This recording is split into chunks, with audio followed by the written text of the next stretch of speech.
Hello, dans la série les vidéos spéciales formateurs, celle-ci va traiter de vos données. Alors c'est pas très compliqué. Ici, vous allez dans Plus, spécial formateur, le mot de passe a changé. C'est format 1, 2, 3 avec F majuscule. M-A, 1, 2, 3, F-O-R-M-A. F-O-R-M-A, voilà. 1, 2, 3, tac.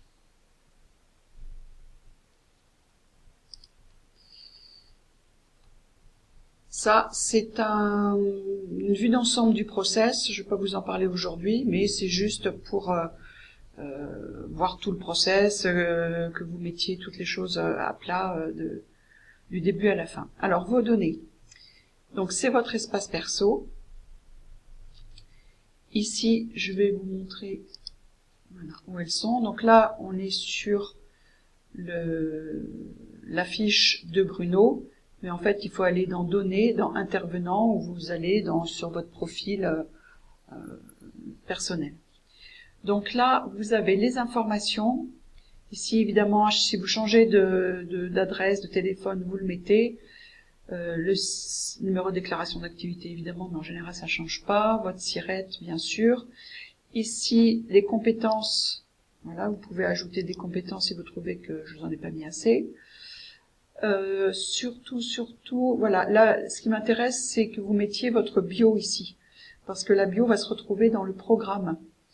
Dans les programmes qui sont générés automatiquement. Donc c'est beaucoup mieux d'avoir votre bio professionnel, évidemment. Là, les documents vous pouvez les archiver ici. Donc vos documents perso. Donc là, vous voyez qu'il y a un CV de 2021. Je préférerais avoir un CV de 2024 parce qu'en fait, c'est obligé. Donc à la limite, on change juste le titre, hein, mais je suis obligée d'avoir des docs à jour.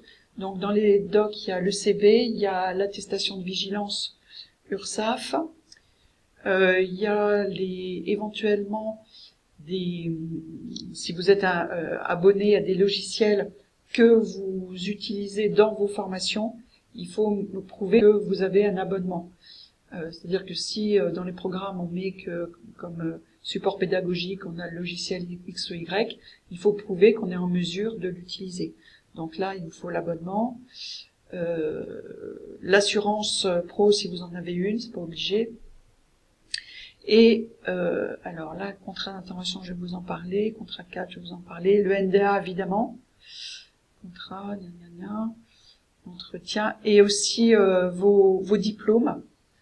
En fait, tout ce qui est perso, vos diplômes, votre CV. Et aussi, si vous faites des formations dans l'année, moi, il faut que je les ai. C'est-à-dire qu'en fait, je dois prouver que les formateurs mettent à jour leurs connaissances. Donc, si vous avez suivi même une formation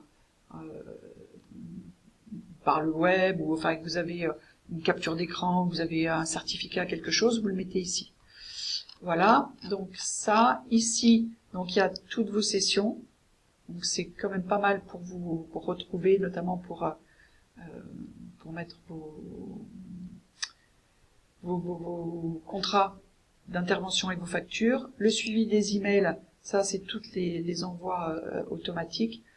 Le contrat, ici c'est le contrat de cadre de sous-traitance, c'est celui qui doit être généré une fois par an. C'est-à-dire à partir du moment où vous entrez dans l'entreprise, pas dans l'entreprise, pardon, dans la boucle, pardon, dans le process.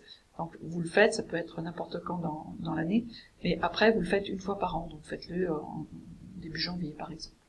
Donc vous le mettez à jour ici, tac, vous le mettez à jour, vous le signez,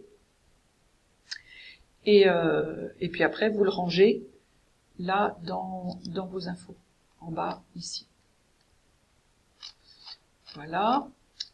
Et puis date d'indisponibilité, éventuellement vous pouvez en mettre. Si vous êtes indisponible pendant 1 mois, 2 mois, pendant 15 jours, comme ça je sais que je peux pas prévoir de session pour vous. Voilà, c'était pour votre espace.